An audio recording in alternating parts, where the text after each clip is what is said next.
Oke, Mbak. Bisa dimulai, Mbak. Baik, Pak Hendri. Mohon maaf, Bapak Ibu Guru. Saya ulangi, nggih. Assalamualaikum warahmatullahi wabarakatuh. Waalaikumsalam warahmatullahi wabarakatuh. Puji syukur kehadirat Allah Subhanahu wa taala yang senantiasa melimpahkan rahmatnya kepada kita semua.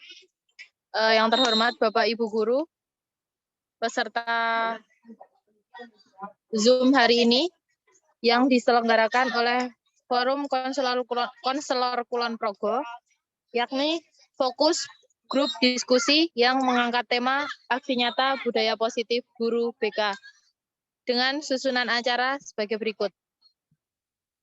Yang pertama yaitu pembukaan, yang kedua yaitu acara inti, yang ketiga sesi tanya jawab, dan yang keempat penutup.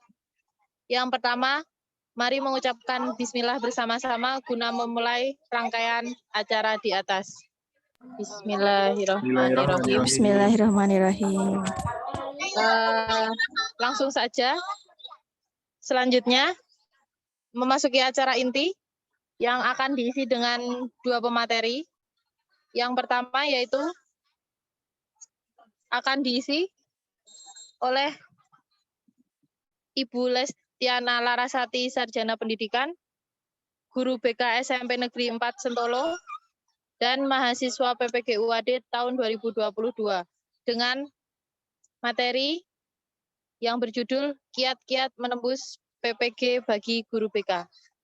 Untuk Bu Lestiana, saya persilakan.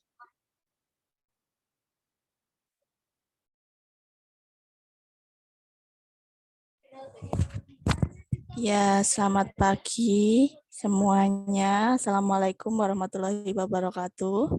Waalaikumsalam warahmatullahi wabarakatuh. Mohon maaf, Selamat ini pagi, saya.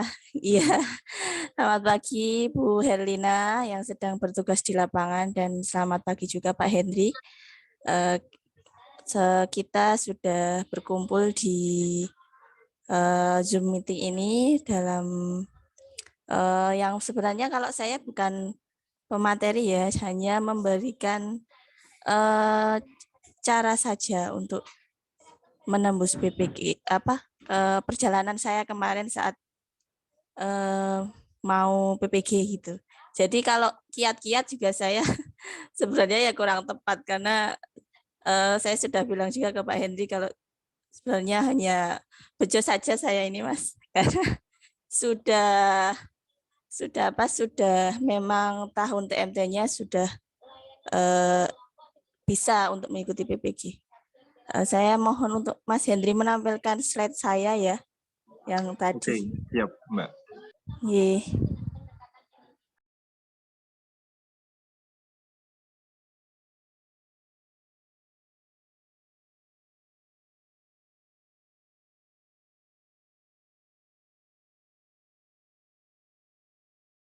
Sudah terlihat? Sudah, Teman-teman. terima kasih. Teman-teman bagaimana? Ya, Ya. mungkin sedikit dari saya teman-teman. Jadi ini kegiatan pengimbasan sebenarnya dari program guru penggerak. Kemudian sepertinya kalau misalnya saya cuma sendirian bersolo karir gitu kok, kayak wagu gitu. Jadi saya ajak Mbak Lestiana yang sekarang kebetulan menjadi salah satu guru kami salah satu rekan kami yang kemarin lolos PPG. Nah, kebetulan juga di forum yang sama banyak sekali teman-teman yang belum PPG. Nah, kemarin saya agak setengah memaksa Mbak Lestiana supaya membagikan pengalamannya gimana lolos PPG dan bagaimana kiat-kiat yang bisa ditempuh oleh guru BK seandainya ada teman guru BK yang hendak mengikuti atau mendaftar PPG seperti itu. Tadi juga sudah saya paksa untuk redaksional judulnya kiat-kiat PPG gitu, tapi Mbak Lestiana nggak setuju. Tetap cara ikut PPG gitu kayaknya. Oke, silahkan Mbak Lestiana.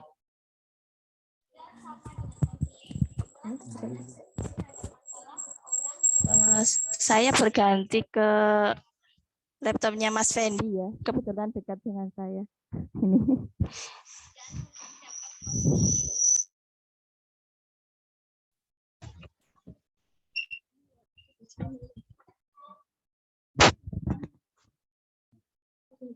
Ini.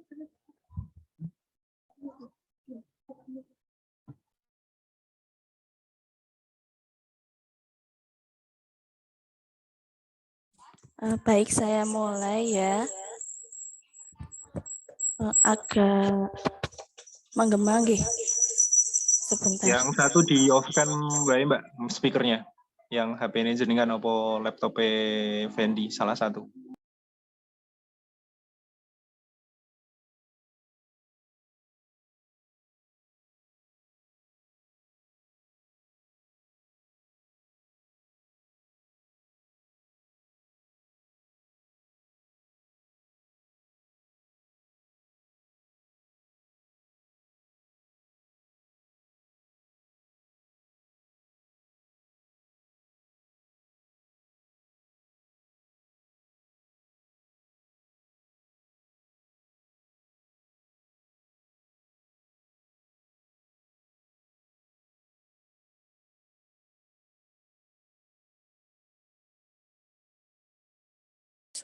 Nah, sudahkah terdengar suara saya? Sudah merdu sekali, Mbak. Oh, iya, jadi saya mulai ya. Ini saya tidak mengisi seperti yang Mas Fendi minta, Pak Hendri minta untuk kiat-kiat PPG, tapi ini saya hanya membagikan langkah-langkahnya saja. Perkenalan dulu ya. Saya tolong digeser Pak Hendri. Untuk yang kedua.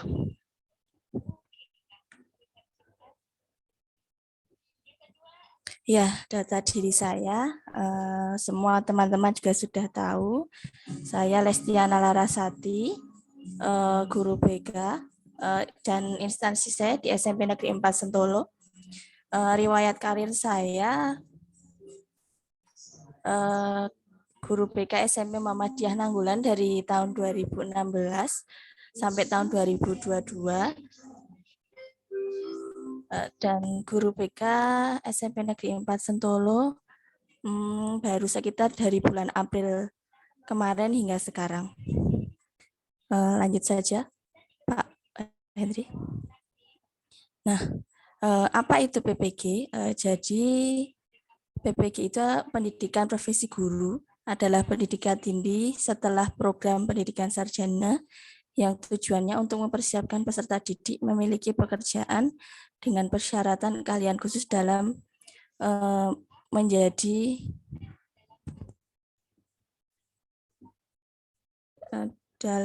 guru.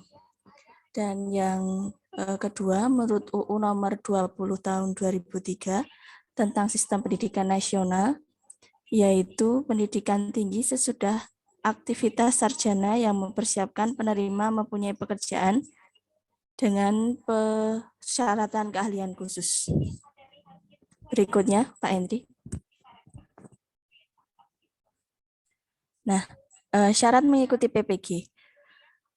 Syarat-syarat yang diperlukan yang dipenuhi guru ketika mengikuti program PPG adalah sebagai berikut.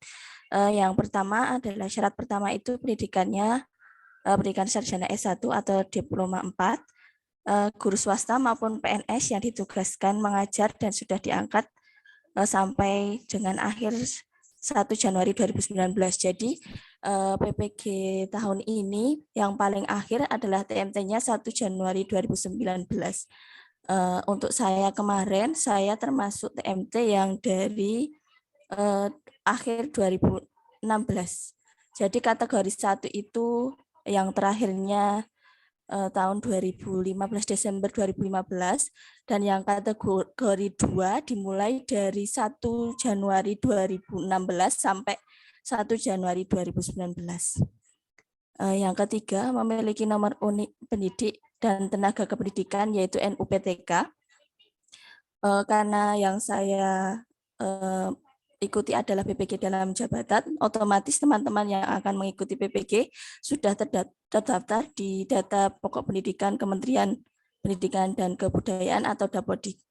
Dan yang terakhir adalah telah lulus pretest yang diselenggarakan Kemendikbud SIM PKB. Jadi pretest ini nanti yang saya pengalaman saya kemarin, pretest itu setelah saya diundang setelah 5 tahun saya mengabdi di SMP Muhammadiyah Nanggulan. Jadi ada undangan khusus di SIM PKB atau nanti ada pengumuman di ppgkemendikbud.go.id. Lanjut Pak Henry. Nah, karena di atas tadi ada syarat yang memperoleh NUPTK bagi teman-teman yang baru bergabung atau mengabdi di SMP, pastinya memperoleh NUPTK itu bagaimana caranya. Jadi NUPTK memang sebagian syarat untuk dapat mengikuti PPG. Jadi yang memperoleh NUPTK itu berkasnya dalam soft copy, scan format PDF, bukan di foto, ada dari scan ijazah SD, SMP, SMA, S1, scan kartu tanda penduduk, dan scan SK. Nah, untuk SK tersebut, untuk yang teman-teman di swasta, mungkin akan lebih mudah untuk mendapatkannya setelah 2 tahun, yaitu SK GTY yang berasal dari, kalau di Muhammadiyah yang saya dulu mengabdi, dari PDM. Jadi nanti SK yang berlaku yang diupload di Verval PTK itu adalah SK yayasan. Dan untuk teman-teman yang ada di sekolah negeri yang honor mengabdi di sekolah negeri itu adalah SK GTT atau SK Bupati. Jadi itu yang berlaku untuk masuk atau di-approve oleh LPMP. Seperti itu. Yang berikutnya Pak Henry. Nah, di mana upload pengajuan NUPTK tadi, yaitu hubungi operator sekolah, karena nanti yang mendapatkan akses pengajuan NUPTK itu adalah operator sekolahnya. Nanti operator sekolah membuka di Verval PTK data Kemendikbud, lalu di dalamnya jika teman-teman sudah 2 tahun, biasanya sudah ada cek pengajuan, status pengajuan NUPTK, dan setelah itu bisa diupload berkas yang disiapkan. Kenapa saya bisa tahu waktu yang di Verval PTK ini, kebetulan waktu di Muhammadiyah itu saya operator sekolahnya, jadi untuk pengajuan NUPTK itu tergantung sistem ya Bapak teman-teman semua.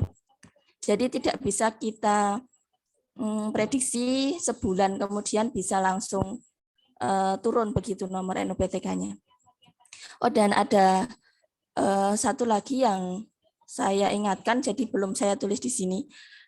Jadi teman-teman jika besok sudah mempunyai NUPTK, diharapkan mengingatkan untuk operator sekolahnya mengganti menjadi yang dulunya guru honor sekolah menjadi guru tetap yayasan kalau di swasta. Karena kalau kita sudah memberi NUPTK dan tapi di Dapodik kita masih guru honor sekolah, di SIM PKB kita juga tidak terpanggil untuk lolos pretest, teman-teman. Jadi kemarin saya itu, pengalaman saya, teman saya itu belum terganti, jadi masih guru honorer sekolah.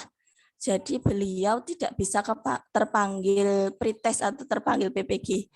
Jadi sangat disayangkan. Jadi untuk teman-teman, jika besok sudah syarat-syarat untuk pengajuan NUPTK itu sudah masuk, kriterianya sudah masuk, sudah 2 tahun, sudah memiliki SK pembagian tugas 5 semester, dan nanti mohon kepada yayasan atau kepada SK GTT Bupati tersebut bisa segera upload di Verval PTK data Kemendikbud tersebut melalui operator sekolah.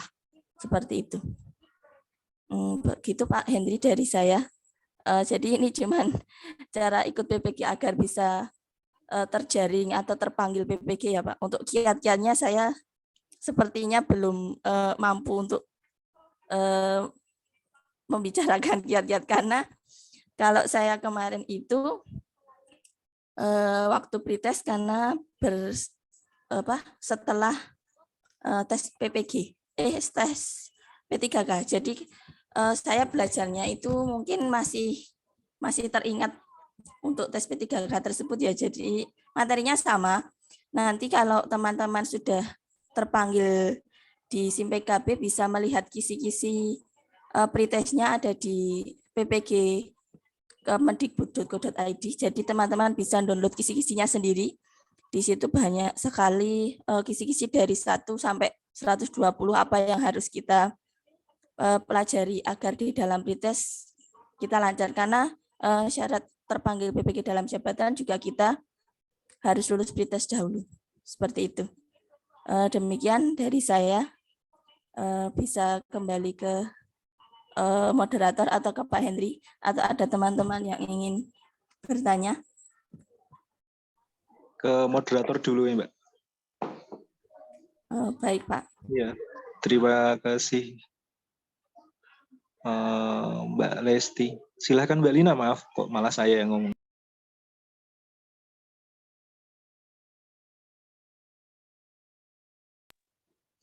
Halo Mbak Lina. Oh, mungkin Mbak Lina sedang mendampingi lomba, jadi tidak bisa standby. Terus mungkin saya gantikan jadi moderator. Mungkin ada tanggapan dari teman-teman yang lain. Terima kasih atas ucapan yang disampaikan Bu Ernawati, Ibu Guru senior kita yang masih berkenan mendampingi kita semua di forum ini. Semoga menginspirasi untuk Bapak, teman-teman guru junior yang lain yang akan menempuh PPG yang belum terjaring seperti Mbak Lestiana. Oke, silahkan teman-teman kita buka. Semisal ada teman-teman yang mau menyampaikan pertanyaan atau mungkin apa gitu kepada Mbak Lestiana, silahkan dipersilahkan waktu dan tempat.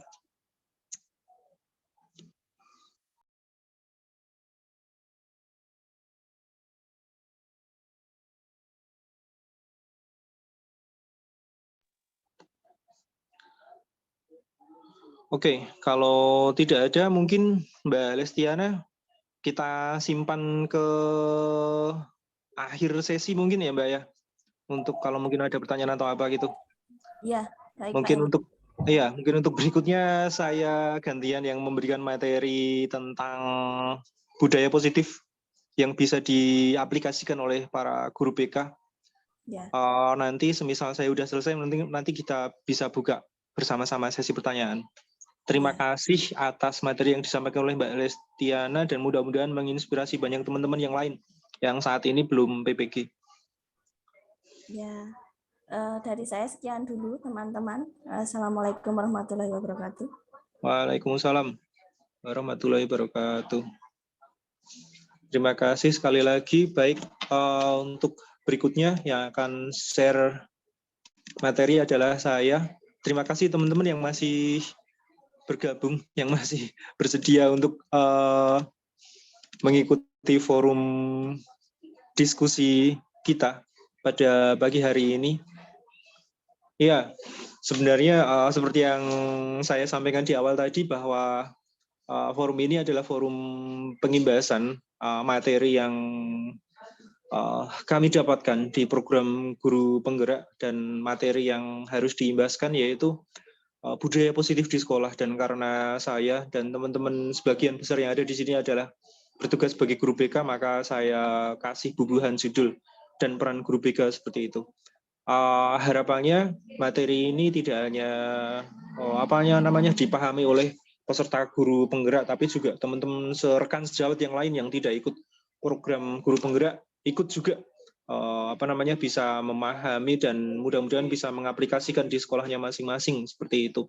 Kenapa ini perlu diimbaskan, dan salah satu persyaratan dalam pengimbasan yaitu minimal 10 peserta begitu teman-teman. Jadi mohon maaf kalau banyak sekali teman-teman yang saya private message, saya japri untuk bisa mengikuti forum pada pagi hari ini. Oke, teman-teman, saya langsung saja sesuai tajuknya, yaitu budaya positif di sekolah dan peran guru BK. Iya, saya berangkat dari kurang besar ya teman-teman ya.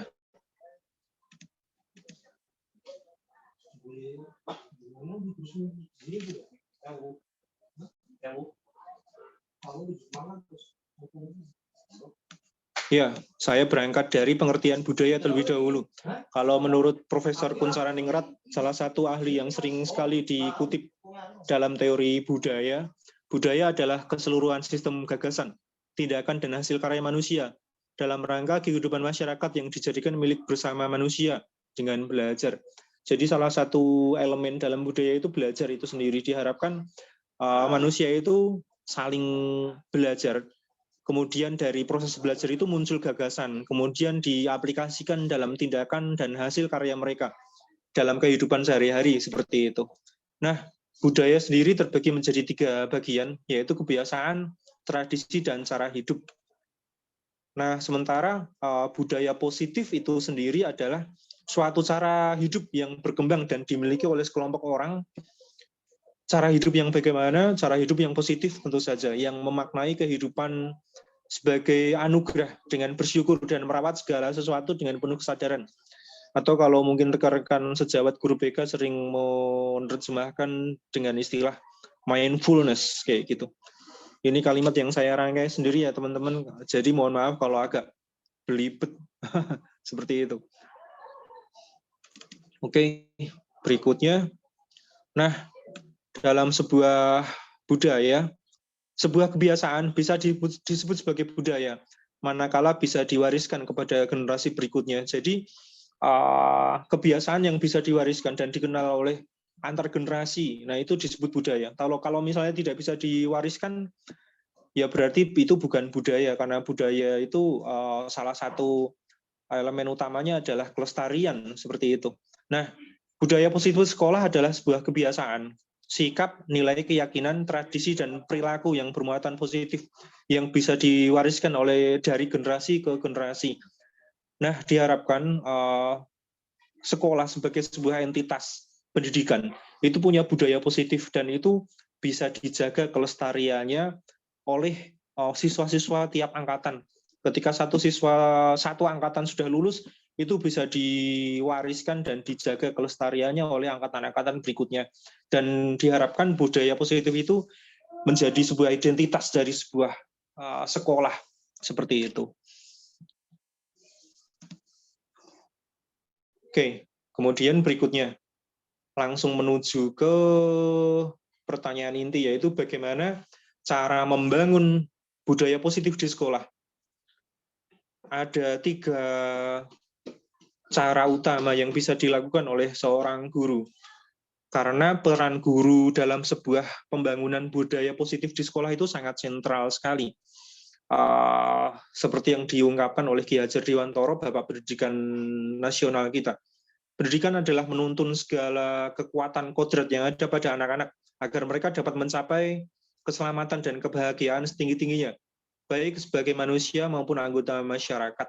Nah, ada 3 cara pembangunan budaya positif di sekolah. Yang pertama pembiasaan, kemudian keteladanan, dan ruang ide gagasan. Pembiasaan itu maksudnya tiap hari siswa itu diajak untuk membiasakan diri melakukan hal-hal yang baik, yang positif, misalnya dilakukan dengan cara baris berbaris di depan kelas supaya nanti ketahuan mana siswa yang tidak pakai atribut lengkap dan lain sebagainya, mana siswa yang tidak masuk.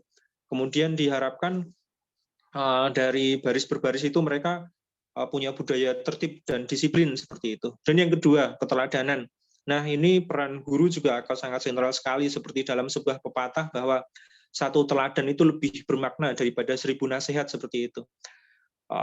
Saya pernah menemukan satu keteladanan yang cukup simpel tapi cukup cukup bernilai. Dulu pernah ada ibu guru saya, Bu Im namanya itu, beliau menemukan satu sampah berceceran gitu, kemudian ada teman-teman yang melihat dan tidak segera membuang ke tempat sampah, kemudian beliau itu ambil sampahnya itu, kemudian berkata ke teman-teman saya yang ada di dekatnya, iki lho deloken aku njipo sampah toh terus tak buang di tempat sampah.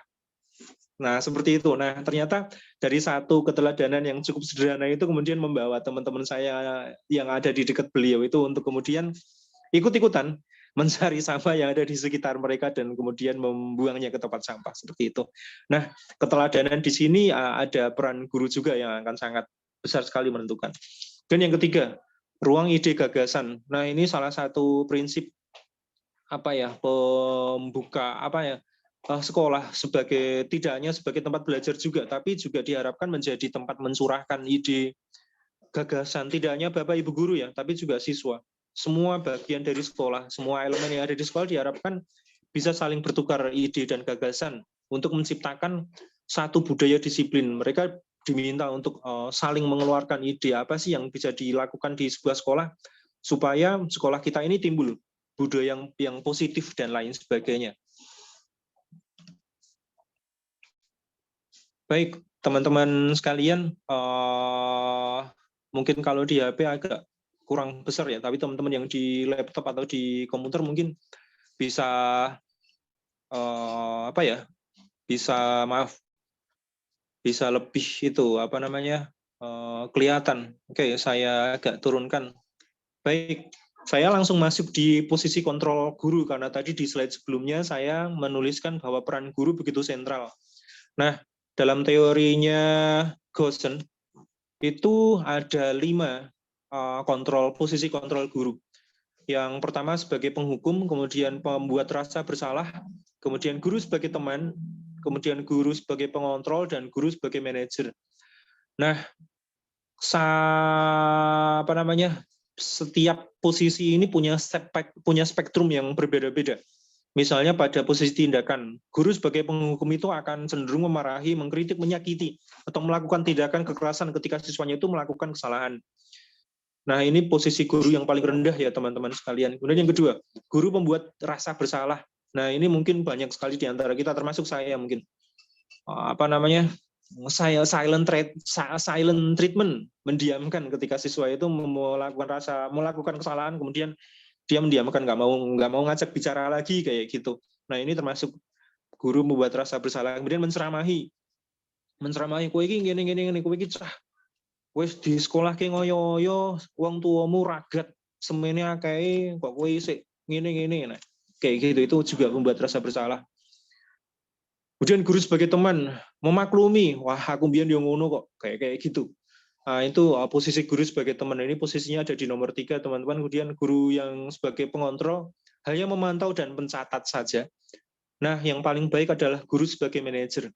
Bertanya kenapa itu bisa terjadi, kemudian membuat kesepakatan. Nah, peran guru BK seharusnya sebagai guru yang tidak dalam aspek kognitif kayak gitu, harusnya bisa punya treatment tersendiri ketika guru BK itu bertindak sebagai manajer dalam teorinya Goosen ini. Nah, dalam perkataannya, guru penghukum misalnya, kalau kamu begini, Bapak Ibu guru akan melakukan hukuman. Kowe tak suruh push up dan lain sebagainya. Ini guru penghukum. Dan guru membuat rasa bersalah. Iki Bapak Ibu guru kecewa ini, kamu sudah melakukan seperti ini. Harusnya begini, kayak gitu.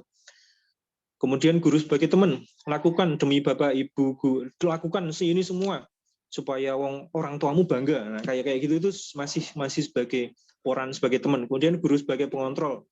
Kamu sudah tahu aturannya kan? Kayak gitu, cuman mengingatkan saja sampai tahap ingatkan.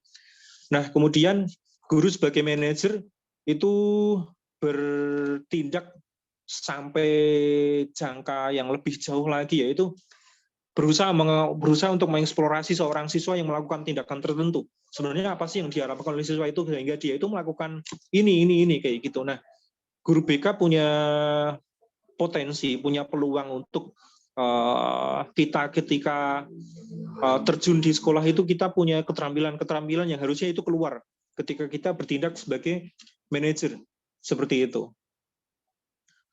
Oke, berikutnya masih banyak ya teman-teman, tapi terlalu panjang, tidak perlu saya bacakan satu persatu. Nanti kita cermati di slide-slide berikutnya, ini juga saya bahas juga. Oke, berikutnya teman-teman. Nah, ini adalah posisi disiplin dan hukuman. Jadi kadang-kadang kita, saya terutama dan Bapak Ibu guru yang ada di sekolah, kadang-kadang masih mengalami kesalahan dalam menerapkan prinsip-prinsip atau konsekuensi dalam memberikan treatment pada siswa. Kadang-kadang ada tujuannya adalah mendisiplinkan siswa, kita kadang-kadang mengalami kerancuan dalam memberikan konsekuensi. Nah, kita harus tahu sebenarnya bahwa upaya pendisiplinan dengan hukuman itu berbeda sekali konsekuensinya. Misalnya yang dalam konteks hukuman ya, seorang guru itu memberitahu bahwa apa yang tidak boleh dilakukan itu tanpa alasan. Misalnya, kamu hari ini harus memakai seragam dengan atribut lengkap. Itu saja, sampai pada titik itu tanpa memberikan alasannya bahwa hal-hal seperti itu ada di tata tertib sekolah. Kemudian kalau kamu mentaati tata tertib itu artinya kamu menghargai sekolah sebagai bagian dalam diri kamu, dan kamu menghargai diri kamu sendiri sebagai bagian dari sekolah ini, seperti itu. Nah, jadi ada penjelasan. Murid diberikan alternatif positif. Nah, itu namanya upaya pendisiplinan. Kemudian hukuman itu juga hanya dilakukan ketika murid itu mengalami kesalahan atau mengalami masalah. Nah, sebagai guru BK tentu saja hal ini bertentangan dengan prinsip kita ya teman-teman, karena kita punya tugas utama yaitu membimbing siswa. Harusnya itu dilakukan secara berkesinambungan, continuity. Kemudian konsisten dan bertekad berinti pada prosesnya kayak gitu. Dan lain sebagainya. Sampai pada bentuk penyampaiannya. Hukuman itu hanya bereaksi kasar terhadap perilaku yang buruk kayak gitu. Kemudian kalau disiplin itu ada ucapan terima kasih dan penghargaan. Semisal itu siswa sudah melakukan apa yang dia sebelumnya tidak lakukan, itu kita kasih konsekuensi juga. Konsekuensi yang positif, reward yang positif. Cukup dengan ucapan terima kasih itu juga termasuk baik juga. Sudah termasuk upaya pendisiplinan juga. Terima kasih, kamu sudah melakukan apa yang harusnya kamu lakukan. Kemarin kamu belum lakukan. Nah, Bapak Ibu guru mengapresiasi ini, dan ini adalah wujud kamu sudah berupaya untuk memperbaiki ini semua. Nah, kayak gitu yang perlu kita lakukan ketika kita dalam upaya pendisiplinan pada siswa, seperti itu. Oke. Yang lain-lain saya rasa teman-teman bisa mencermati dengan baik ya, dan tidak begitu sulit untuk kita terjemahkan dalam layanan kita sehari-hari di sekolah. Apabila nanti ada pertanyaan kita sambung di belakang ya teman-teman, tapi yang jelas konten ini akan saya bahas juga di slide-slide berikutnya. Baik, berikutnya saya langsung ke lebih inti lagi. Nah, bagaimana membangun budaya disiplin ini di sekolah? Baik, teman-teman, ada 6 dalam pembelajaran yang kami ikuti dalam program Guru Penggerak. Ada 6. Yang pertama, perubahan paradigma stimulus respon. Dan yang kedua, konsep disiplin positif. Dan yang ketiga, keyakinan kelas. Kemudian yang keempat, pemenuhan 5 kebutuhan dasar manusia. Ini teman-teman mungkin juga sudah sering baca dalam teori kebutuhannya Maslow ya teman-teman. Dan yang kelima, posisi kontrol. Dan yang keenam, segitiga restitusi. Nah, posisi kontrol ini yang tadi saya bahas di dua slide sebelumnya ya teman-teman, guru sebagai penghukum, guru sebagai teman, guru sebagai pengontrol, dan guru sebagai manajer, seperti itu. Tadi sudah saya tampilkan di 2 slide sebelumnya, dan nanti kita bahas lagi. Dan yang keenam, segitiga restitusi. Nah, kemarin kami juga diminta untuk membuat rekaman yang diupload di YouTube tentang bagaimana aplikasi segitiga restitusi ini. Nah, nanti akan saya share juga linknya di kolom chat ya teman-teman, apabila teman-teman membutuhkan sampai tahap aplikasi seperti itu. Baik, saya langsung beralih ke pembahasan satu persatu poin ya teman-teman. Yang pertama, paradigma stimulus respon. Nah, ini sebenarnya kita diminta untuk menciptakan sekolah yang nyaman. Nah, mungkin Bapak Ibu guru, teman-teman yang lain juga sudah sering melakukan ini di sekolah. Ketika kita menyambut siswa, menyambut anak didik di gerbang, seberapapun bentuk mereka seperti itu, seberapa pencapaian mereka dalam kehidupan akademik sehari-hari, kita berlakukan sama. Nah, ini akan menimbulkan rasa dihargai, rasa dicintai, dan rasa diperhatikan oleh mereka karena mereka disambut seperti itu. Nah, sebagai guru BK yang mungkin seperti saya ini yang tidak mendapatkan bagian masuk kelas ya teman-teman, ini saya berupaya untuk setiap pagi bisa menyambut seperti ini karena ini adalah kesempatan untuk saya bertatap muka dengan mereka, kesempatan untuk saya bisa menghafal nama-nama mereka dan wajah-wajah mereka seperti itu. Jadi saya sangat memanfaatkan sekali momen-momen setiap pagi seperti ini untuk bisa bertemu dengan mereka. Mungkin bagi teman-teman yang punya bagian tugas jam masuk kelas mungkin bisa dilakukan di kelas juga, tapi salah satu hal yang bisa kita lakukan itu ya seperti ini teman-teman, menciptakan sekolah yang nyaman dengan salah satunya menyambut mereka tiap pagi di gerbang seperti itu. Intinya menciptakan sekolah yang nyaman. Seperti yang disampaikan oleh Mas Menteri kita ya, 3 dosa besar pendidikan. Bullying, kekerasan, dan pencabulan pelecehan seksual di sekolah. Nah, paradigma stimulus respon ini adalah jawaban untuk kita sebagai salah satu pendidik mengikis 3 dosa besar itu di sekolah dengan menciptakan sekolah yang nyaman, yang aman untuk anak-anak, untuk anak didik seperti itu. Oke, kemudian ketika kita dihadapkan pada kasus tertentu misalnya teman-teman. Oke, ini teman-teman. Sudah, iya. Maaf, slide-nya agak besar, saya kecilkan. Nah, oke. Kelihatan teman-teman ya. Nah, ini peran kita sebagai guru BK. Kadang-kadang ketika kita menghadapi siswa yang melanggar atau melakukan pelanggaran pada tata tertib sekolah misalnya. Nah, ini kita sebagai guru BK untuk bisa menciptakan sekolah yang nyaman itu alangkah baiknya untuk menghindari pertanyaan-pertanyaan yang memancing self-defense mechanism bagi siswa. Atau memancing kebohongan seperti itu. Misalnya seperti ini, mengapa terlambat? Nah, pertanyaan-pertanyaan seperti ini kan bisa memancing siswa untuk bohong. Sebenarnya siswa itu cuma bangunnya kesiangan, semalam nge-game. Nah, dia akan, maaf Pak, motor saya apa, orang tua saya apa, kayak gitu. Nah, ini pertanyaan-pertanyaan yang bisa memancing potensi self-defense mechanism ini sebaiknya dihindari. Kayak itu. Nah, cara menghindarinya bagaimana? Cara menghindarinya ya, buat kalimat yang lain, buat narasi yang lain, buat supaya ketika kita berretorika di depan siswa itu kelihatan bahwa kita itu memperhatikan mereka dan berusaha untuk memperbaiki kesalahan mereka seperti itu. Nah, ini juga salah satu tugas guru juga sebagai manajer dalam posisi kontrol menurut hukum Gosen tadi, teman-teman. Nah, seperti ini contohnya. Bapak atau Ibu guru paham, ini membahasakan saya ya. Pak guru paham, kamu punya banyak kesibukan di rumah. Tapi bagaimanapun sekolah dan pendidikan adalah tempat dan tugas utama kamu. Nah, datang tepat waktu adalah salah satu cerminan kamu sebagai bagian dari sekolah ini. Nah, kamu pasti bisa memperbaikinya. Ketika ada siswa terlambat, kita ucapkan seperti ini. Nah, itu adalah salah satu bentuk keterampilan acceptance-nya, teman-teman, atau keterampilan menerima keberadaan seorang konseli bagi seorang konselor atau bagi seorang guru BK. Itu kita menerima apapun yang terjadi sama mereka. Nah, kayak gitu ini termasuk salah satu keterampilan juga yang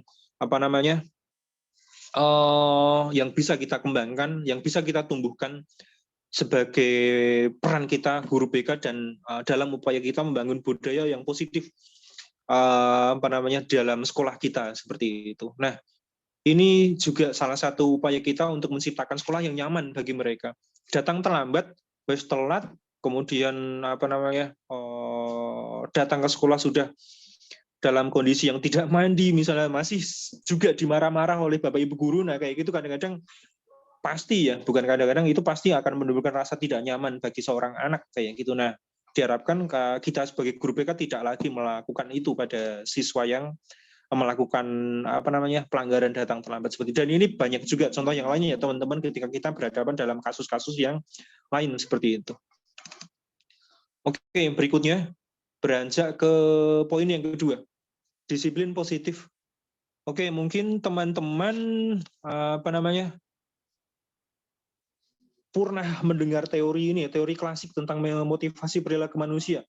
Saya lupa teman-teman, maaf, ini teorinya siapa, tapi yang jelas bukan teorinya Maslow ya teman-teman.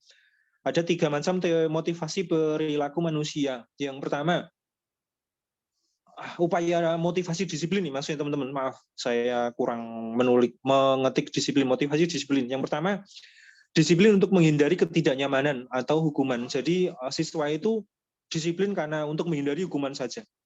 Ini strata yang paling rendah ya teman-teman. Dan yang kedua, motivasi untuk mendapatkan imbalan atau penghargaan dari orang lain atau dari gurunya. Ini juga disiplin yang dilakukan oleh siswa dalam strata kedua. Dan yang ketiga, disiplin karena memang benar-benar disiplin, atau karena kesadaran, atau karena ingin mereka menghargai diri mereka sendiri dan mereka tahu bahwa disiplin itu adalah salah satu nilai dalam kehidupan yang perlu mereka pegang kapanpun itu dan dimanapun itu. Nah, ini disiplin yang paling tinggi, teman-teman. Nah, ini saya tampilkan foto ketika saya menghadapi satu siswa yang punya kebiasaan terlambat seperti itu. Nah, saya berusaha untuk, ini peran guru BK juga ya teman-teman. Selain kita berupaya untuk tidak memberikan pertanyaan yang bisa memancing self-defense mechanism pada siswa, kita juga diharapkan bisa membangun disiplin positif bagi mereka, yaitu mereka tahu bahwa disiplin ini bukan demi siapa-siapa, bukan karena hukuman, bukan juga karena ingin hadiah, tapi sebagai wujud bahwa mereka ini disiplin untuk mereka sendiri. Ketika mereka tidak lagi bersekolah di sekolah kita, mereka udah lulus, sudah masuk dunia kerja, itu nilai disiplin mereka masih tetap mereka pegang sampai kapanpun itu kayak gitu. Nah, ini salah satu di tata tertib di sekolah saya juga, ketika ada siswa terlambat disuruh untuk ngisi buku absen terlambat kayak gitu. Kemudian di situ juga saya berusaha menanamkan menanamkan nilai-nilai yang nomor 3 ini supaya mereka disiplin dan tidak karena mereka takut hukuman dan ingin mendapat hadiah seperti itu. Nah, peran guru BK yang lain yang bisa kita lakukan, oke, saya mengutip teorinya Nielsen ya teman-teman, yaitu mekanisme respon kesalahan agar menjadi pembelajaran yang baik kayak gitu. Nah, kadang-kadang kita sebagai guru, kadang-kadang kita karena mungkin sudah kelelahan atau kecapean ya, itu kadang-kadang kita merespon kesalahan itu dengan menyalahkan, kamu datang terlambat, kesiangan, nge-game terus tiap malam kayak gitu, menuduh dan memberi ceramah kayak gitu. Nah, ini yang perlu dihindari. Kita bisa merespon dengan kasih sayang, dengan kebaikan, kemudian memberikan pertanyaan yang bisa menimbulkan diskusi tentang konsekuensi yang mungkin terjadi dari tindakannya. Ini kamu terlambat udah kesekian kalinya, ini bisa kok kita perbaiki caranya. Nah, kita diskusikan dengan siswa tersebut apa jalan keluar yang bisa dilakukan. Misalnya nge-game-nya dibatasi tiap malam sampai jam 9 saja, atau nongkrong ya tiap malam dibatasi saja. Atau mungkin karena ada hal-hal yang lain, misalnya mereka disuruh nganter ibu dan lain sebagainya, nganter bapaknya kerja. Di sekolah saya banyak yang seperti itu ya teman-teman, karena sekolah saya kebanyakan dari kelas pekerja. Kadang-kadang ada beberapa siswa yang terlambat karena disuruh nganter oleh orang tua untuk bekerja. Nah, itu bisa kita lakukan dengan cara diajak diskusi. Bapak ibunya disuruh lebih pagi lagi berangkatnya supaya kamu tidak terlambat dan lain sebagainya. Seperti itu teman-teman. Oke, kemudian berikutnya, nah ini peran guru BK juga. Bagaimana kita bisa menumbuhkan kesadaran dalam berdisiplin positif. Nah, ini dalam keterampilan kita ya teman-teman, gitu ada salah satu keterampilan yang dikenal sebagai keterampilan mikro, yaitu keterampilan interpretasi. Diharapkan dengan keterampilan ini kita terapkan, kita bisa melibatkan ego personal dari siswa kita sendiri, yaitu dengan memberikan ruang-ruang atau pertanyaan semacam ini. semisal kita udah memberikan pertanyaan kepada siswa atau mencari tahu penyebab terlambat yang sebenarnya, nah kita bisa mengucapkan seperti ini, bolehkah Pak Guru coba menafsirkan ucapan kamu atau menafsirkan alasan kamu tadi terlambat, kamu tadi kan begini. Nah, atau bila kamu mengizinkan, Pak Guru akan coba melakukan interpretasi pada sikap kamu yang hari ini datang terlambat, begini. Nah, kemudian kita diskusikan apa sih jalan keluar yang bisa kita lakukan supaya siswa itu tidak lagi datang terlambat atau tidak lagi melakukan pelanggaran tersebut, seperti itu. Nah, ini dikenal dalam keterampilan konseling, yaitu keterampilan interpretasi. Kita coba untuk melibatkan ego siswa, itu ego interpersonal, dan memberikan peluang pada siswa untuk berdiskusi dalam keterampilan ini, seperti itu. Oke, saya berlanjut ke slide berikutnya, teman-teman. Yang ketiga, keyakinan kelas. Nah, ini mungkin teman-teman yang punya jatah masuk kelas sangat bisa diterapkan, teman-teman, yaitu membuat keyakinan kelas. Ini foto saya juga beberapa waktu lalu, saya membuat keyakinan kelas. Nah, keyakinan kelas itu apa? Jadi begini, teman-teman, keyakinan kelas itu keyakinan kolektif, yang itu berasal atau sumbernya dari siswa itu sendiri, sumbernya dari individu-individu, dan diharapkan mereka saling bertukar ide dan gagasan untuk itu supaya dipatuhi oleh seluruh siswa-siswa dalam kelas tersebut, seperti itu.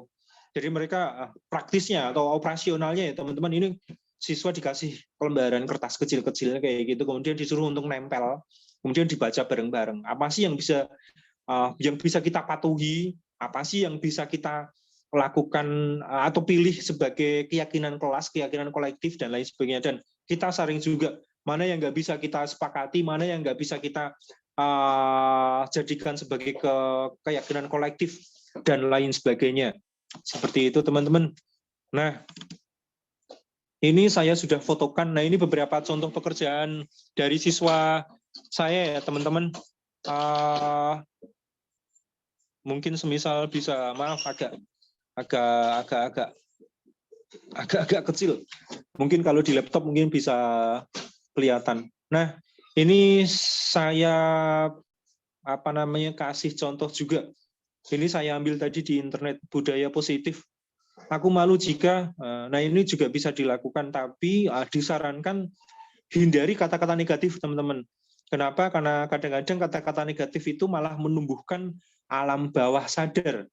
Seperti itu. Misalnya dilarang apa, kayak gitu, diharapkan itu tidak ada dalam narasi-narasi yang disepakati. Kenapa? Karena itu bisa menumbuhkan alam bawah tidak sadar. Saya kasih contoh seperti ini, teman-teman. Coba teman-teman, jangan bayangkan monyet. Nah, ini teman-teman malah bayangin monyet kan, teman-teman, kayak gitu. Nah, jangan, dilarang, tidak boleh, itu malah kadang-kadang menumbuhkan alam bawah sadar. Sama ketika teman-teman mungkin mengasuh anak-anak di rumah. Ketika seorang anak, apalagi balita ya, tidak boleh melakukan sesuatu dan itu kita katakan, itu kadang-kadang malah mereka disuruh untuk melakukan itu kan, kayak gitu. Nah, itu alam bawah sadar malah justru merespon kata-kata negatif seperti itu, teman-teman. Jadi diharapkan tidak ada kata-kata negatif, tidak ada kata-kata larangan, tidak boleh, kemudian jangan, dan kata-kata negatif lain. Diharapkan kata-kata yang ada ya kata-kata yang positif. Semisal ini, saya zoomkan, teman-teman. Ini buatan siswa saya. Nah, ini misalnya, semua siswa wajib membersihkan kelas. Ini poin yang nomor 2, teman-teman. Ini dari siswa saya, namanya Reisha. Semua siswa wajib membersihkan kelas. Kemudian ada lagi ya, semua siswa harus piket tepat waktu, dan lain sebagainya. Saya menginginkan kelas yang bersih, rapi, tidak ada sampah, tidak ada bullying, kayak gitu. Ini dari siswa saya yang lain. Siswa yang lain bisa piket sesuai jadwal, menjaga kebersihan kelas, menaati peraturan kelas. Nah, ini salah satu bentuk kalimat-kalimat positif yang disarankan ada, dan bisa dijadikan sebagai keyakinan kelas, seperti itu. Baik, teman-teman, seperti itu budaya positif. Saya berlanjut ke slide berikutnya. Oke, yang keempat. Pemenuhan 5 kebutuhan dasar manusia. Ini adalah upaya pembentukan budaya positif juga yang bisa dilakukan kita sebagai guru. Mungkin teman-teman sudah kenal ya dengan teori kebutuhan dasar manusia dari Maslow. Ini dari Abraham Maslow. Ini saya nukilkan, saya tampilkan juga dari yang terendah, kebutuhan yang terendah, kebutuhan fisiologis. Dari makan, minum, tidur, memakai baju, dan lain sebagainya. Nah, ini termasuk kebutuhan fisiologis. Kemudian, atau kebutuhan yang paling mendasar, kebutuhan yang paling rendah, maaf. Dan berikutnya, kebutuhan akan rasa aman, kebutuhan akan keamanan, keteraturan, stabilitas, kesinambungan, dan lain sebagainya. Ini termasuk kebutuhan rasa aman, atau kebutuhan nomor 2 dari bawah. Kebutuhan nomor 2 yang terendah dari bawah, seperti itu teman-teman. Dan yang ketiga, kebutuhan akan sosial, atau kebutuhan akan afeksi, atau rasa dicintai, maaf teman-teman. Kebutuhan untuk dicintai.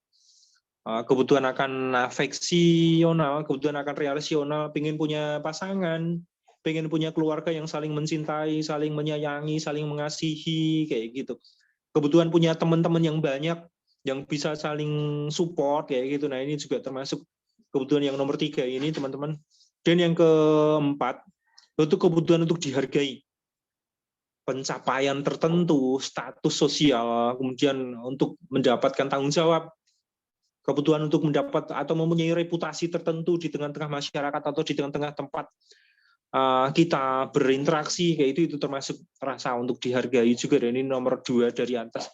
Dan kebutuhan yang paling tinggi, yaitu kebutuhan untuk aktualisasi diri, kebutuhan untuk ruang-ruangnya dipenuhi, kebutuhan untuk tampil seperti ini ya teman-teman, itu termasuk rasa aktualisasi diri. Nah, dalam upaya kita membangun budaya positif di sekolah, kalau ada siswa yang tidak terpenuhi kebutuhannya, itu kadang-kadang siswa tersebut akan merasa teralienasi, akan terasa terasing, akan terasa tidak punya ruang-ruang untuk dia itu dihargai sebagai insan atau sebagai bagian dari sistem sekolah seperti itu. Nah, ini yang perlu kita hindari, apalagi kita sebagai guru BK ya teman-teman, kita ditugasi untuk membimbing, untuk mendidik, untuk bisa mengimplementasikan program-program kita. Nah, itu kadang-kadang kita luput kalau ada siswa yang ruang-ruang seperti ini tidak mendapatkan pemenuhan seperti itu. Nah, diharapkan kita bisa mampu memberikan setidaknya satu ruangan saja atau satu pemenuhan kebutuhan saja pada siswa.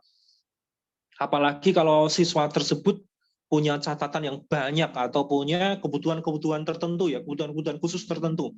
Itu wajib rasanya kita memberikan apresiasi sampai pada tahap kebutuhan aktualisasi diri ini. Nah, ini saya kasih contohnya teman-teman. Ini siswa saya. Mohon maaf, ini salah satu siswa saya yang punya kebutuhan khusus. Dia penderita epilepsi, begitu teman-teman. Nah, ini kebetulan juga waktu saya bertugas sebagai imam sholat luhur,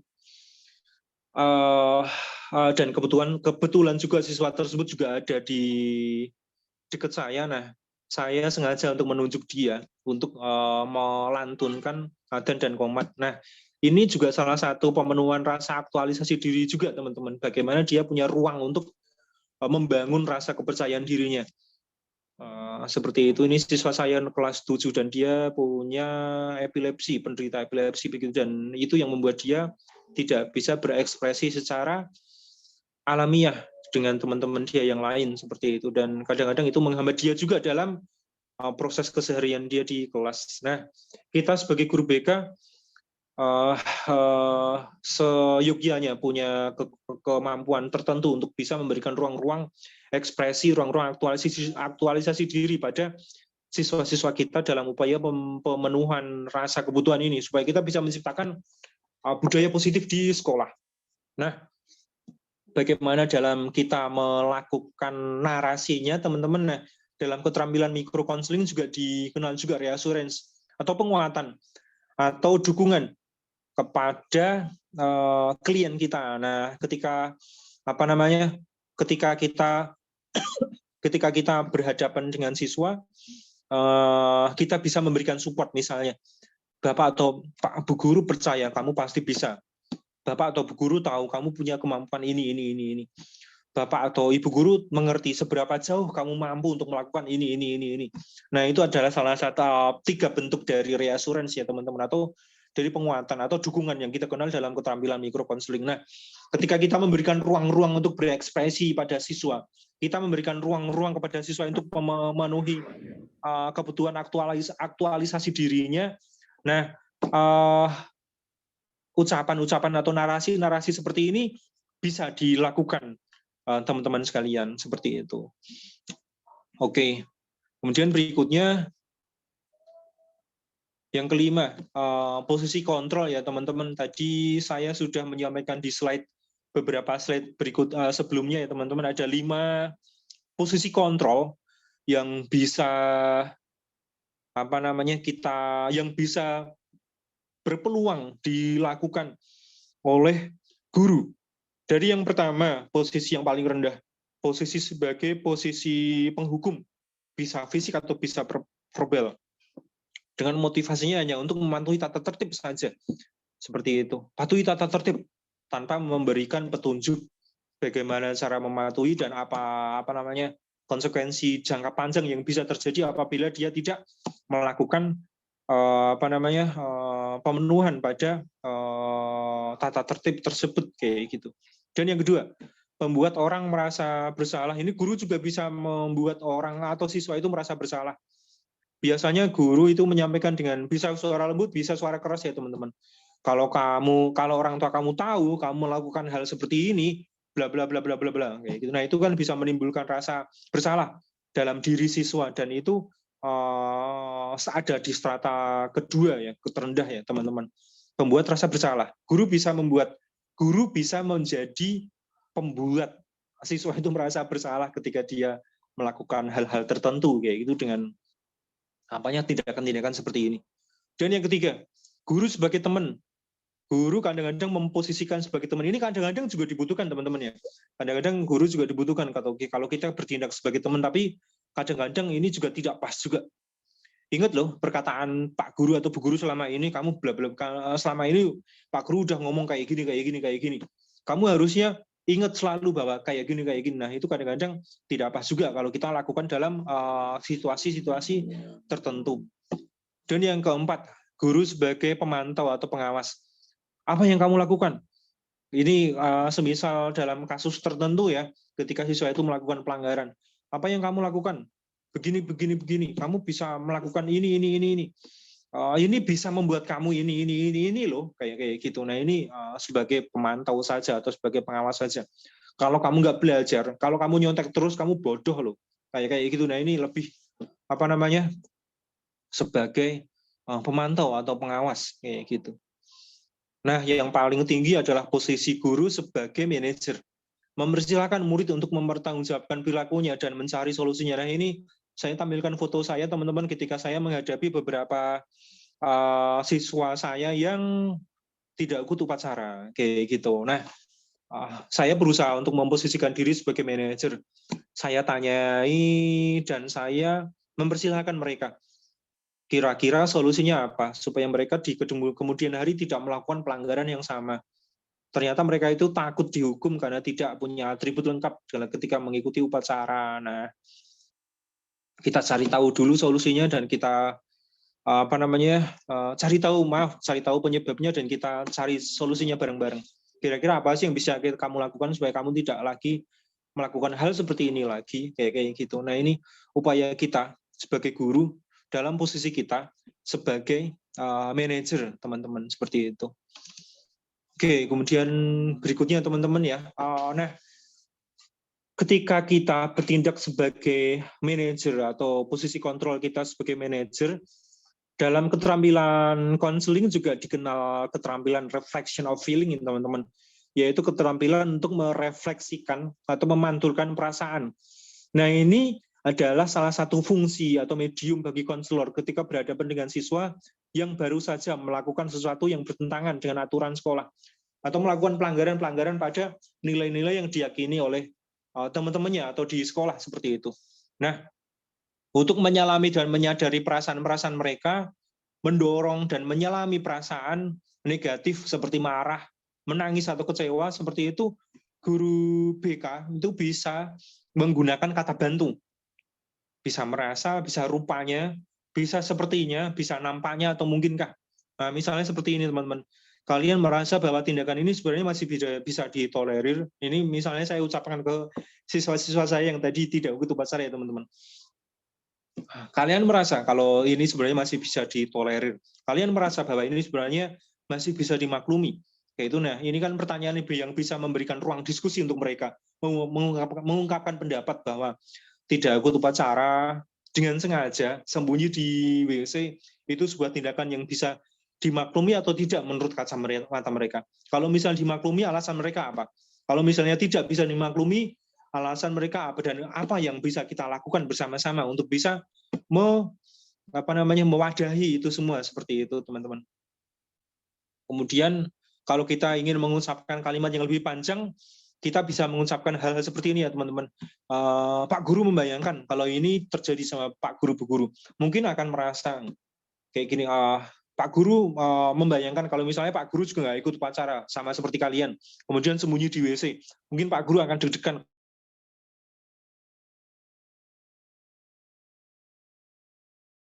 Sebenarnya takut guru, kemudian Pak Guru diberi hukuman dan lain sebagainya. Nah, ini pemantulan perasaan yang bisa dilakukan oleh guru BK dan ini udah dikenal juga dalam keterampilan konseling kita.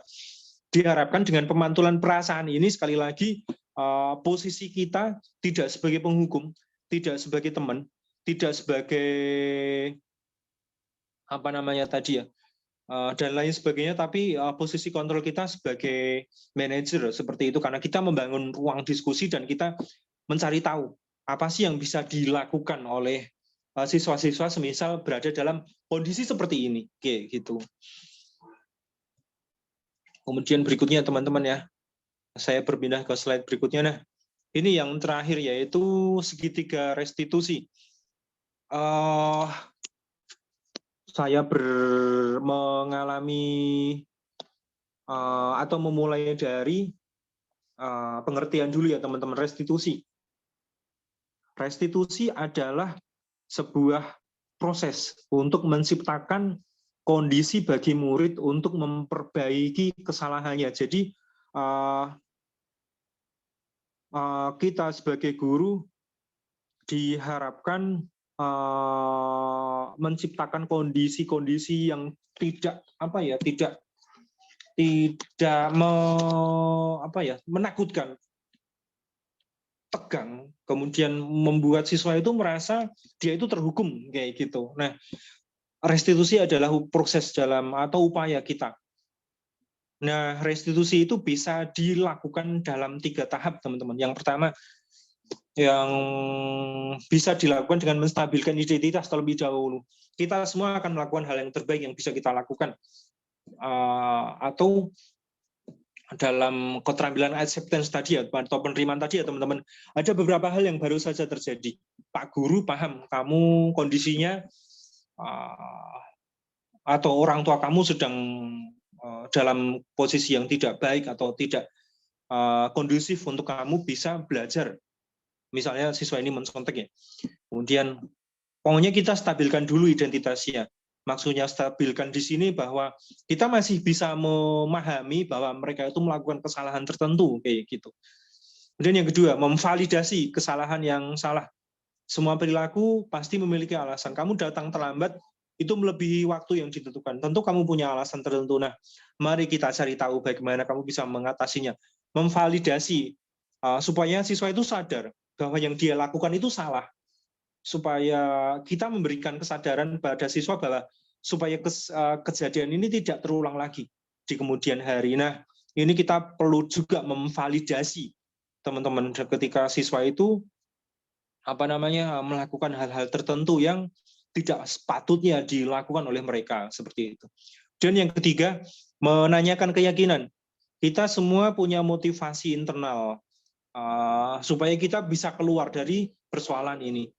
Kamu siswa saya yang baik. Ini kita membangun, menstabilkan identitas dulu. Kemudian Pak Guru percaya kamu bisa melaluinya. Nah, mari kita memperbaiki bersama. Kita susun apa yang bisa kamu lakukan dalam beberapa hari ke depan. Seperti itu. Jadi kita stabilkan identitas dulu, kita terima mereka melakukan kesalahan dulu, supaya mereka tidak merasa terhukum, tidak merasa terbebani, tidak merasa menjadi terpidana, seperti itu. Istilahnya kemudian kita validasi dulu tindakan yang salah.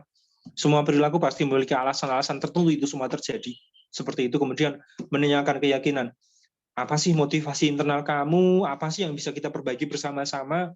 Apa sih yang bisa kita susun untuk kita bisa lakukan dalam beberapa hari ke depan, dan itu bisa memperbaiki kesalahan ini dan tidak terjadi lagi di kemudian hari, seperti itu. Baik, kemudian berikutnya teman-teman. Oke, slide saya yang terakhir ya teman-teman. Ya, dalam Permendikbud nomor 111 tahun 2014, ini teman-teman juga mungkin sudah hafal di luar kepala, salah satu legal formal kita dalam menjalankan tugas kita sebagai guru BK dalam prinsip utama kita ya, bimbingan dan konseling secara definisi atau secara pengertian adalah upaya sistematis, objektif, logis, dan berkelanjutan atau continuity serta terprogram yang dilakukan oleh konselor atau guru BK untuk memfasilitasi perkembangan peserta didik atau konseli untuk mencapai kemandirian dalam hidupnya. Guru BK punya peran kunci dalam pengembangan disiplin positif dengan menciptakan ruang-ruang kelas yang berpusat pada peserta didik dan melibatkan kerjasama atau menjalin kerjasama dengan orang tua maupun dengan sistem atau pimpinan di sekolah untuk penerapan disiplin positif di sekolah, seperti itu. Nah, apalagi kita sebagai guru BK, teman-teman yang punya peran non-kognitif, kemudian kita juga punya tugas utama membimbing dan memperkuat struktur identitas psikologi siswa. Nah, ini kita punya peran yang sangat strategis sekali untuk membangun harga diri, identitas siswa dalam pencapaian mereka, kehidupan mereka dalam kehidupan sehari-hari di sekolah. Diharapkan punya pendisiplinan atau upaya pembangunan harga diri ini membuat mereka terbangun sisi-sisi kesadaran mereka, dan mereka tahu bahwa mereka menjadi bagian dari sekolah ini, dan apa yang mereka lakukan itu pasti punya konsekuensi tertentu yang itu semuanya bisa menjadi sumbangsih dalam penerapan budaya positif di sekolah. Seperti itu teman-teman.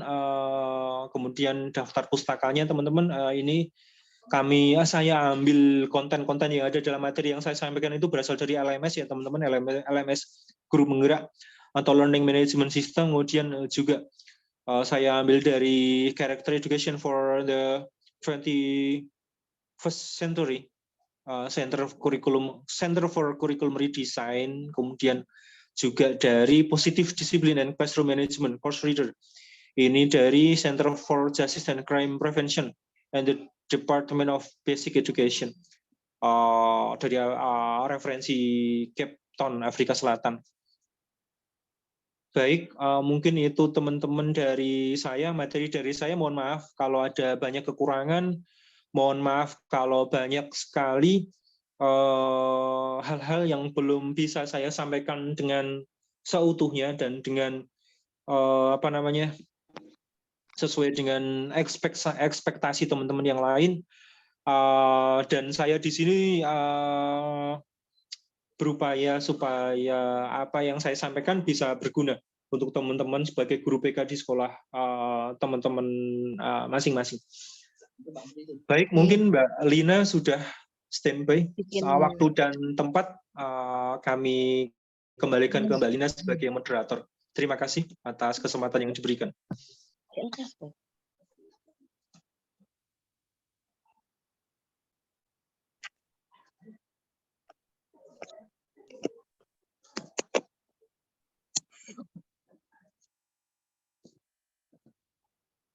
Halo, Mbak Lina.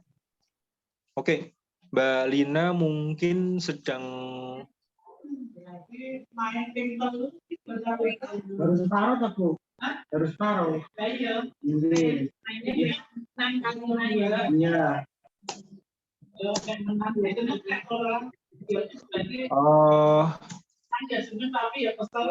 Iya, Paul keselnya. Bisa sampai sore gitu.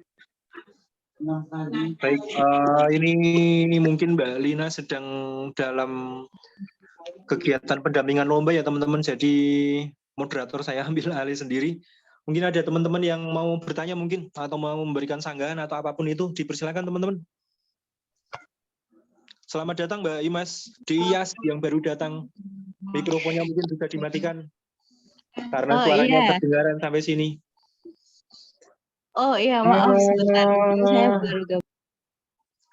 Gini deh Yas, ini saya butuh sesuai dengan pedoman yang disampaikan ini minimal 1 jam.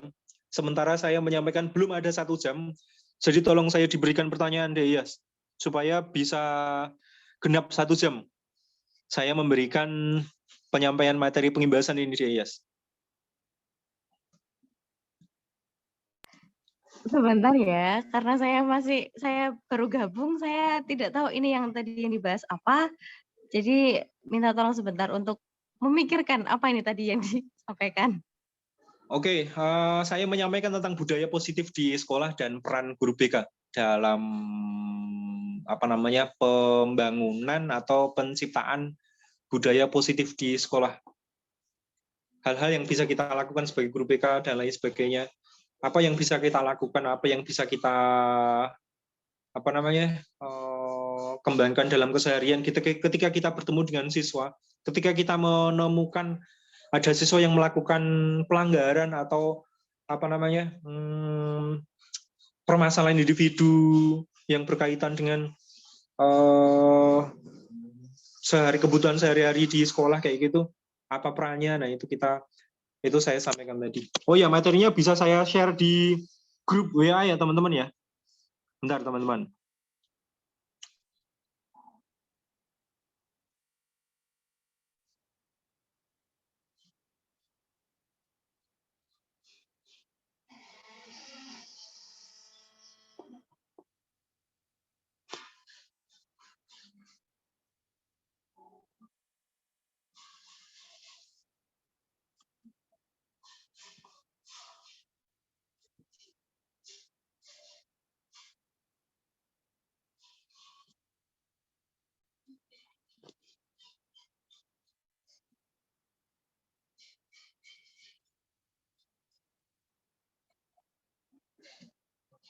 Oke, teman-teman saya share dulu di grup ya, semisal mungkin nanti berguna buat teman-teman atau untuk baca-baca dan lain sebagainya.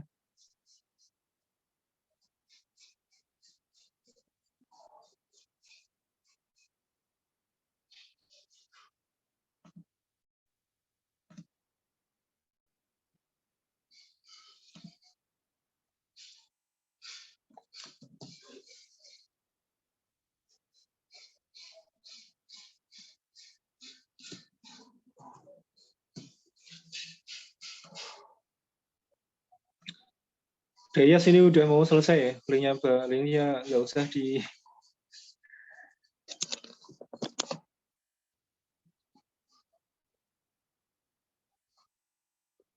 Oke, saya share di grup ya teman-teman ya, semisal mungkin nanti dibutuhkan.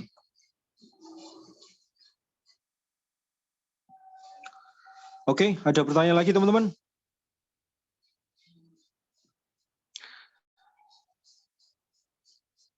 Saya share juga di kolom chat teman-teman ya, di kolom chat grup WA, semisal mungkin ada teman yang belum bergabung di grup WA sini, dan mungkin berkenan untuk menginginkan materi, bisa didapatkan di kolom chat WA. Sekali lagi saya mengucapkan terima kasih ya teman-teman atas berkenannya teman-teman untuk mengikuti forum pada pagi hari ini, pada siang hari ini. Sekali lagi forum ini saya bikin karena dalam rangka pengimbasan dalam program guru penggerak yang saya ikuti, dan salah satu tugas yang mesti saya penuhi adalah saya harus mengimbaskan ke rekan-rekan sejawat seperti ini. Nah, kebetulan karena saya ada dalam satu komunitas yang sama dengan teman-teman, maka saya berusaha untuk mengimbaskan ini dengan teman-teman sesama guru BK, karena setidaknya nanti bisa sedikit memberikan wawasan atau referensi dalam upaya praktis kita sebagai konselor atau sebagai guru BK di sekolah. Seperti itu. Mungkin apabila tidak ada pertanyaan, mungkin forum ini bisa saya tutup karena waktunya juga sudah melebihi waktu yang sudah ditentukan, dan kebetulan juga sudah lebih dari 1 jam juga saya menyampaikan materi. Mungkin ada yang mau disampaikan Mbak Lesti. Oh ya Mbak Lesti, saya terima kasih juga ya karena sudah ditemani supaya tidak wagu-wagu amat pertemuan pada pagi hari ini. Sama-sama Mas Tri, mohon maaf banyak kekurangan. Saya nyambi Zoom kuliah ini sebenarnya. Oh ya, selamat kuliah, mudah-mudahan lancar, sukses. Berapa bulan Mbak Lesti? Sampai Desember. Semoga saya bisa lanjut terus ya, soalnya ternyata susah ya. Oh iya, susah. Tapi sejelek-jeleknya alumni PPG, itu masih lebih bagus daripada sebaik-baiknya alumni PLPG, Mbak. Dan saya peserta PLPG paling bagus di angkatan saya dulu. Ini rasis ini berarti. Oh, silakan Deyas, ada yang mau disampaikan? Mungkin sudah cukup saja. Oke, terima kasih Deyas ya, sudah ikut gabung meskipun terlambat dengan berbagai alasan yang disampaikan, tapi saya sudah hafal alasan-alasan yang disampaikan juga itu saja. Padahal sudah saya WA tadi itu Pak Henry untuk Iya, segera. Mohon maaf ya karena banyak modus itu. Jadinya tidak bisa on time. Oh, enggak apa-apa. Habis ini bisa ketemu saya secara pribadi, tidak dalam ruang Zoom seperti ini. Oke, terima kasih teman-teman. Saya tutup ya. Mbak Lina ini udah gabung. Silakan Mbak Lina ditutup, Mbak. Karena moderatornya Mbak Lina. Gimana itu maksudnya?